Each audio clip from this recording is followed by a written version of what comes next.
Nossa primeira. Hoje foi um dia sem muitas efemérides. Vou, rapaz, raspei. O que salvou aqui foi num conjunto de obras que eu tenho do Barão do Rio Branco, que o Barão do Rio Branco tinha escrito as efemérides brasileiras. Aí eu encontrei alguma coisa que valesse a pena a gente comentar no dia de hoje, né? Porra, que história sensacional. Essa é uma obra muito interessante aí das efemérides do Barão do Rio Branco, mas essa história é sensacional porque ela fala o seguinte, ela fala lá da fundação da colônia do Santíssimo Sacramento, ali na região do que hoje é Uruguai e já foi do Brasil, tá? Eu vou mostrar um mapinha para vocês aqui já já. A fundação da colônia do Sacramento aconteceu por volta ali de janeiro de 1680, tá vendo o azulejo ali? Ali é um azulejo que representa a fundação daquela colônia. Para quem não sabe, o Uruguai já foi do Brasil, tá? O Uruguai já foi do Brasil. Tá? Isso é uma outra história, a gente vai chegar lá no dia certinho, vai ter muito o que contar, tá? Então, num audacioso movimento aí de expansão no período colonial português, embora o termo colônia não seja correto, tá? Isso é um termo em inglês que não tem relação com o que os portugueses faziam no Brasil. A Espanha fazia colônia, a Inglaterra fazia colônia, a Holanda fazia colônia, mas português fazia uma outra coisa, que não tem... Você vai na Torre do Tombo, você vai nos arquivos portugueses, já fizeram essa pesquisa, tá? Com milhões de documentos e você não encontra o termo colônia em lugar nenhum, beleza? Mas isso é interessante, né? Na documentação você não tem o termo colônia, tipo assim, sei lá, o próprio rei perguntando como é que vai a minha colônia do Livramento. Ou como é que o Livramento? Livramento passou pela minha mente aqui uma outra história. Sacramento. E não tem nada escrito lá. Mas vamos seguir em frente. Ali por volta de janeiro de 1680, né, as margens do Rio do Prata, deixa eu mostrar o mapa aqui para você saber de onde que eu tô falando, né? Pô, parece doido. Aqui, ó. A gente tá falando lá na Rabiola do Uruguai. Lá embaixo aqui, ó. Vamos pegar o mapa aqui da América do Sul. Eu tô falando do movimento que aconteceu aqui brasileiro, português brasileiro. Bem lá embaixo, bem na Rabiola lá do Uruguai. Pertinho de Buenos Aires. Se não já esteve em Buenos Aires ali, se olhar para o outro lado da poça d'água ali, é o Uruguai. Então, a União Ibérica tinha terminado em 1680. Vocês lembram que eu falei daqui da União Ibérica, né? Lembra? Que aí expandiu os bandeirantes e tal. A União Ibérica tinha terminado em 1680, tá? E essa fundação marcou um capítulo decisivo ali na rivalidade entre Portugal e Espanha pela supremacia das Américas, tá? E permanece um símbolo de coragem, perseverança e história portuguesa. É aí que nós vamos entrar.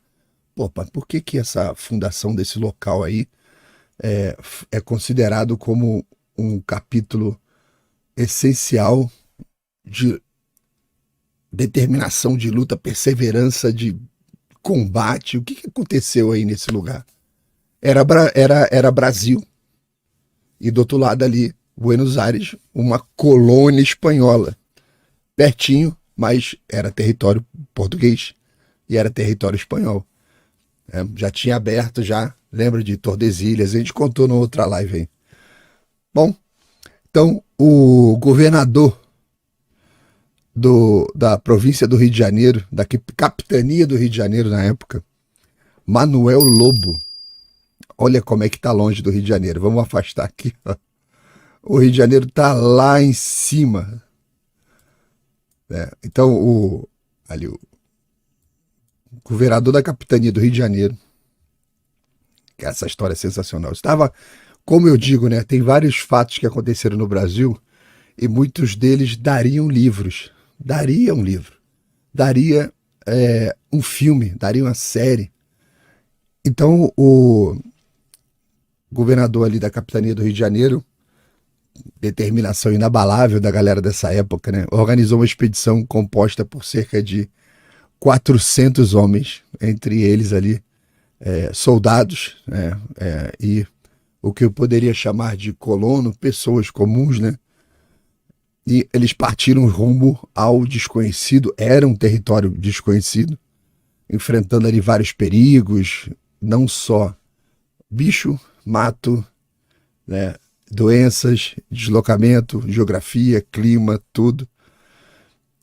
Foram em direção a essa pontinha aí do que era o Brasil e escolheram o local estratégico, aquela ponta, já pensando em comércio, já pensando defesa, parte militar.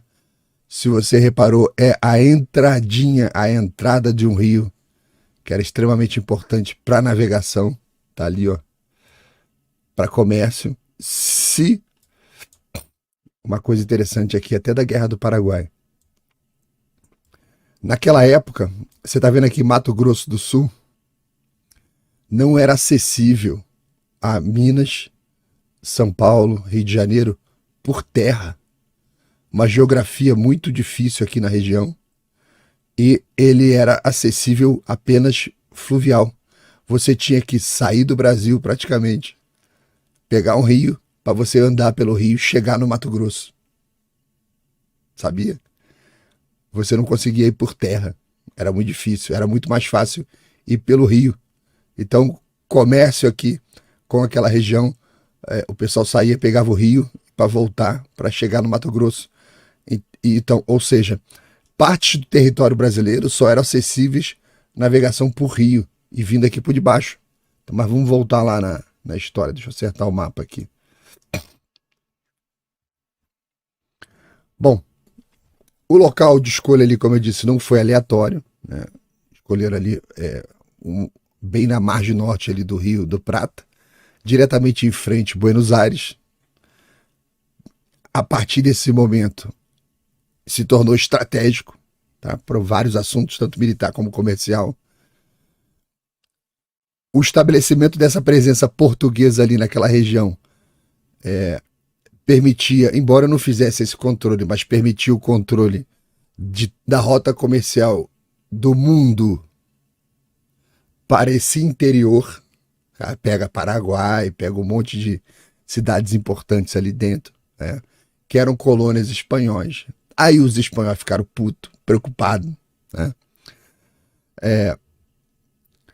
Os colonos, assim, quando chegaram sob a liderança do Manuel Lobo, começaram a trabalhar na construção de uma fortaleza, e vai dar merda. As histórias que o palhaço traz aqui sempre dá merda.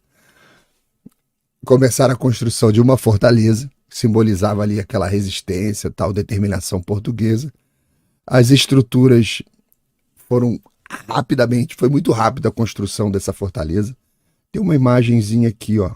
Isso, aqui, ó. Eles construíram isso aqui muito rapidamente e meteram a bandeira portuguesa lá, tremulando lá em cima. Beleza. A fundação desse ponto, da construção da fortaleza, embora fosse uma área completamente vazia, não passou despercebida ali pelos espanhóis. Bem em frente ali, Buenos Aires, que era a terra espanhola.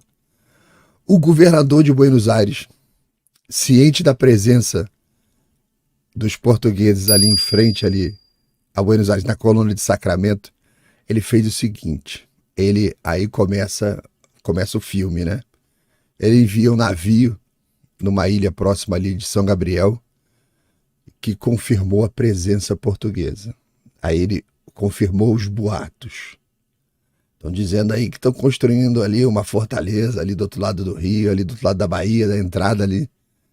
Aí ele pediu apoio ao vice-rei do Peru, que era o seu chefe, e conseguiu formar um exército de 480 soldados sob o comando de um mestre de campo, que eram caras especializados em batalhas, Antônio de Vera e Mujica. Você lembra do presidente do Uruguai, Mujica? O mesmo nome. E também com ele estava um soldado crioulo. Quem assiste às lives do palhaço já sabe o significado do termo. Soldado crioulo é um soldado espanhol nascido aqui nas Américas. Chapetone era o espanhol nascido da Espanha. E a gestão da coisa pública nas colônias espanholas só podia ser feita pelos chapetones. Embora o crioulo fosse um espanhol autêntico, filho de espanhóis, nascido no útero espanhol, mas nasceu nas Américas. Então, para esse evento, por isso que é bom a gente botar contexto, e a audiência do palhaço agora sabe, né? Foi também um soldado ali, crioulo, para organizar, junto com Antônio Vera, o mestre de campo, a reação a esse empreendimento português. Ele ganhou autorização do vice-rei do Peru, chamou os jesuítas, que a besta quadrada do Pombal, eu tô doido para chegar no dia de contar a história de Pombal, aquele bosta, tinha expulsado do reino português. Ele chamou os jesuítas reuniram 3.000 índios, sendo que 1.500 desses índios eram especialistas em combate a cavalo. E esses índios vão reaparecer um século depois, dois séculos depois, no combate na Guerra do Paraguai. Essa tribo dos índios especialistas em combate a cavalo aparece depois na Guerra do Paraguai. Mas aqui esquece Paraguai, esquece isso tudo. Eles reuniram 3.000 índios, mais 480 soldados, e foi todo mundo atacar ali a colônia de Sacramento, que é uma colônia brasileira feita ali por portugueses, e foi um ataque feroz contra a colônia. No forte, na fortaleza, havia apenas 18 peças de artilharia, tá? A guarnição era composta de apenas 200 homens contra quase 4.000. E esses homens eram cariocas e paulistas, galera do Rio de Janeiro, galera de São Paulo. E essa batalha durou alguns meses de batalha diária.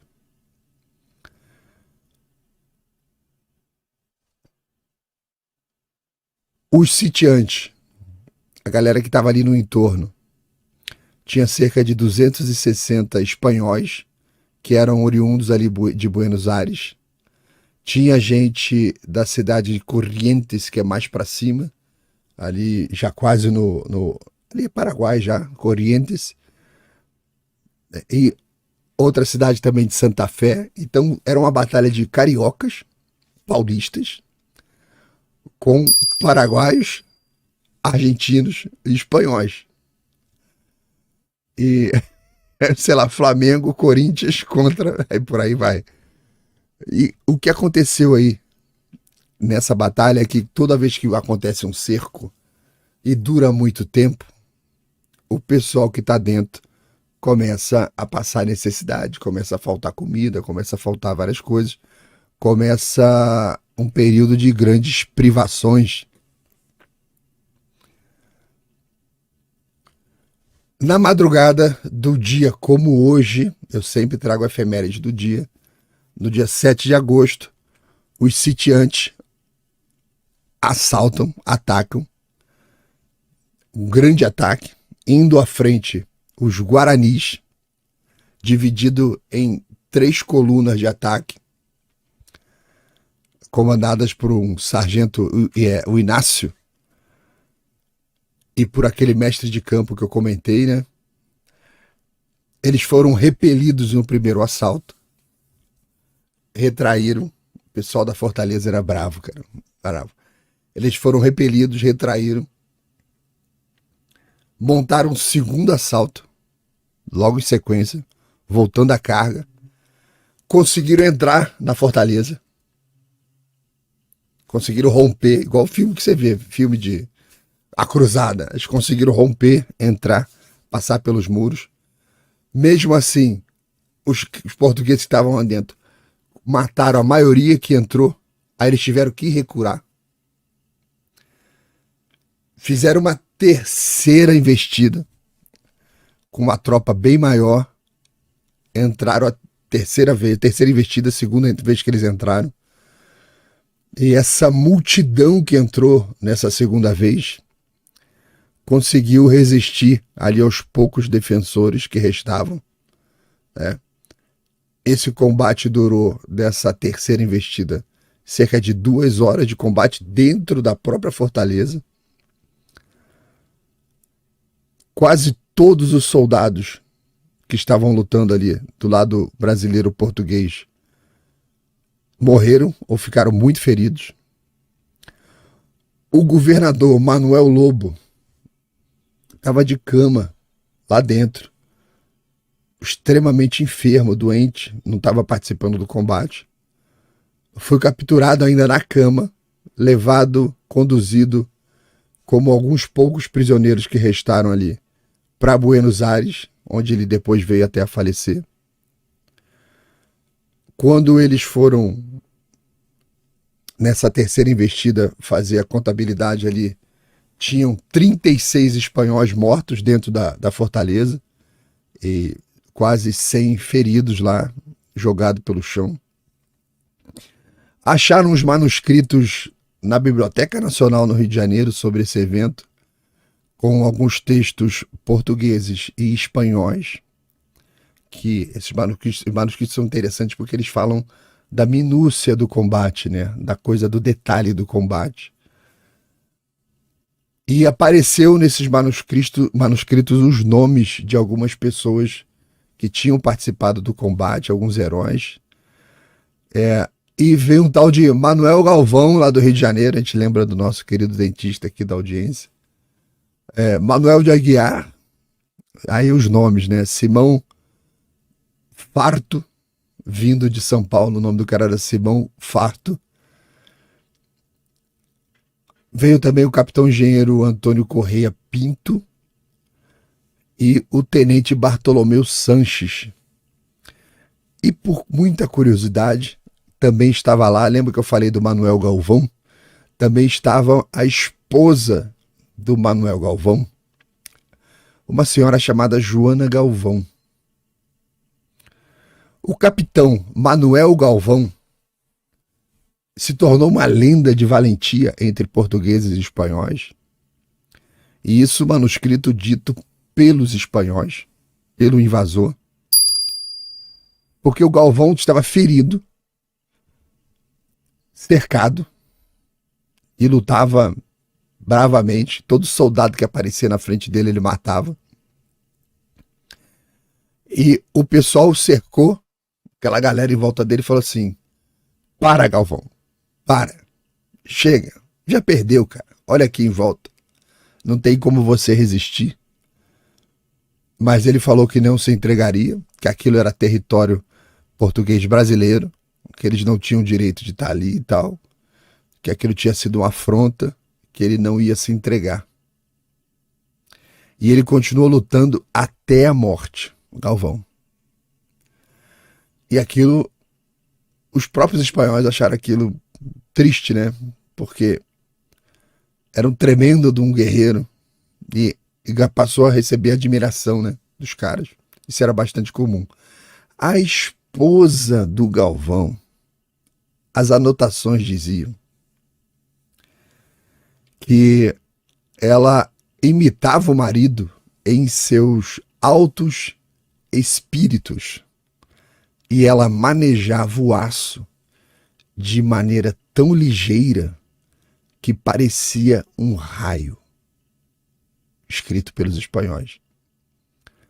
E vendo ali o marido morto, os castelhanos prometiam conservar a sua vida.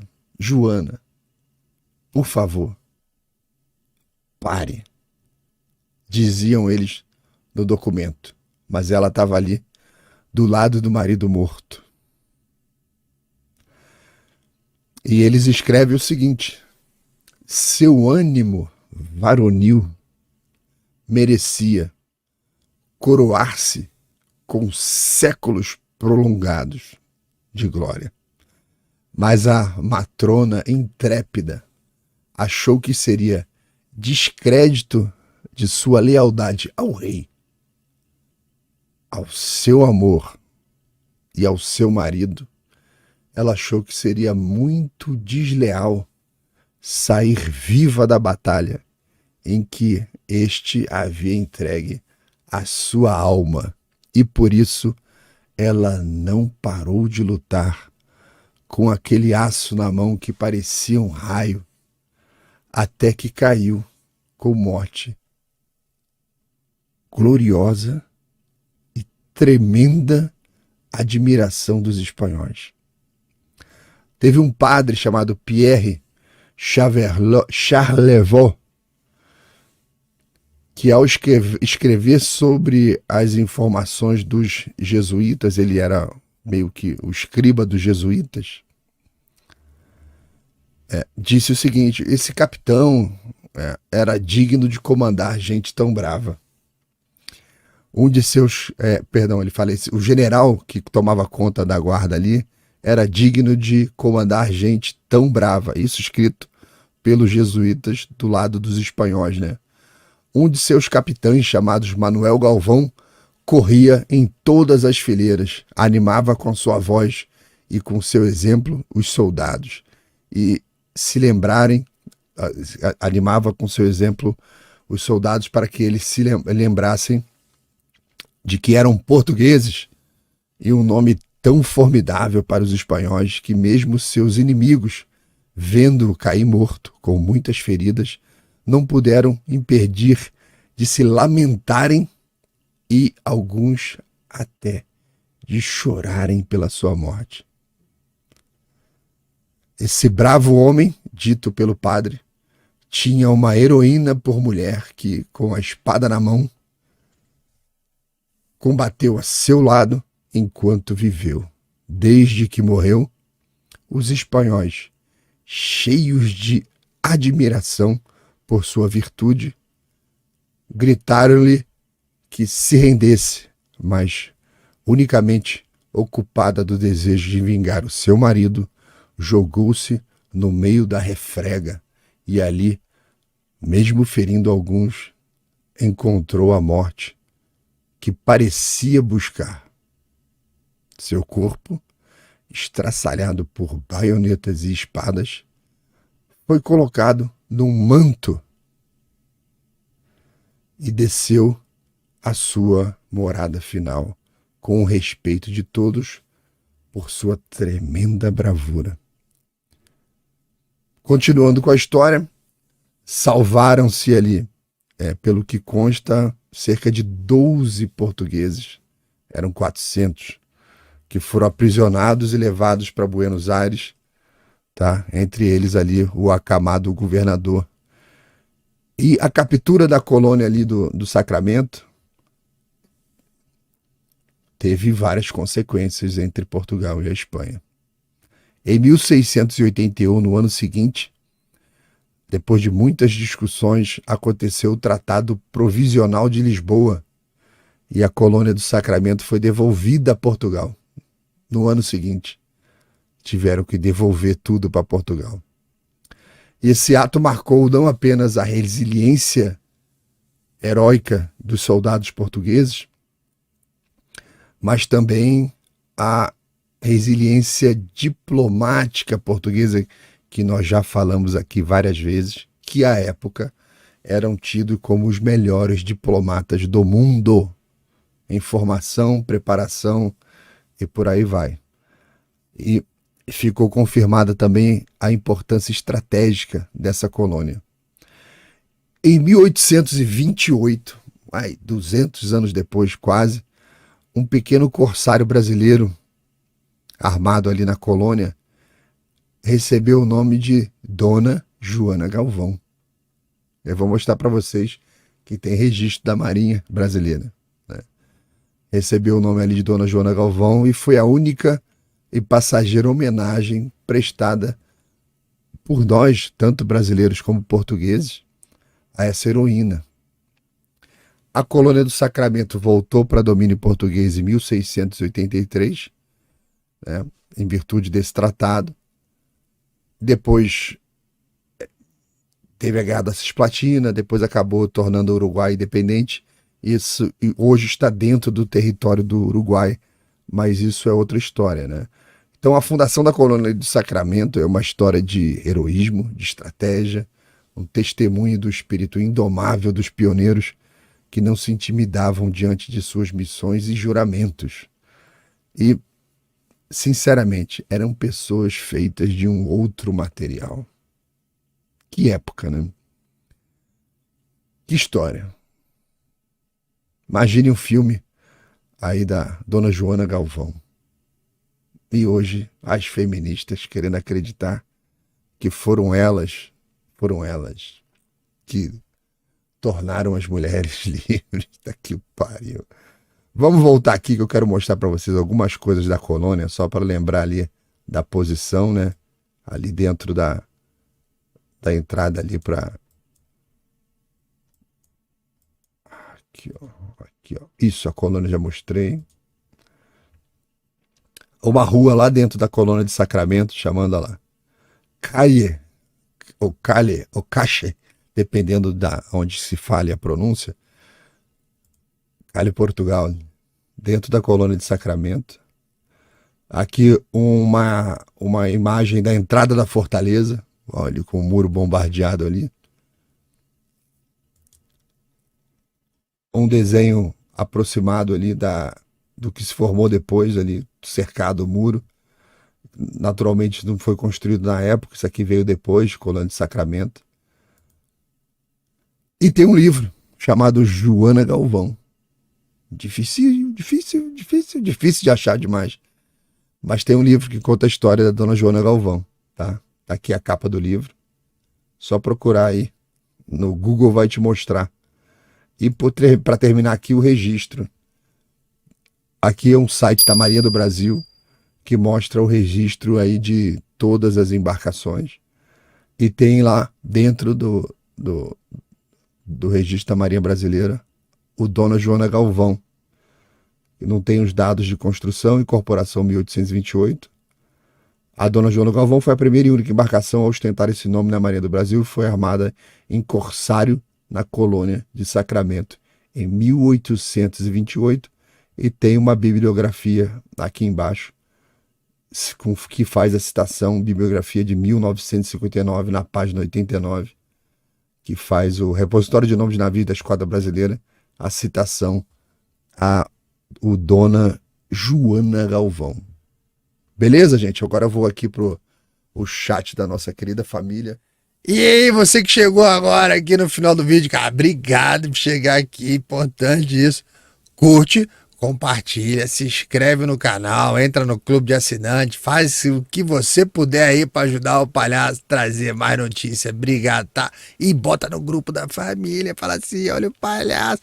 E você também pode mandar dica, se você acha que tem alguma notícia que você queira ser comentada, é só me marcar nas redes sociais, procura aí Laudelino RJ, bota no Twitter, bota no Instagram, vai marcando aí que a gente traz e comenta aqui. Valeu, galera, um abraço e até a próxima.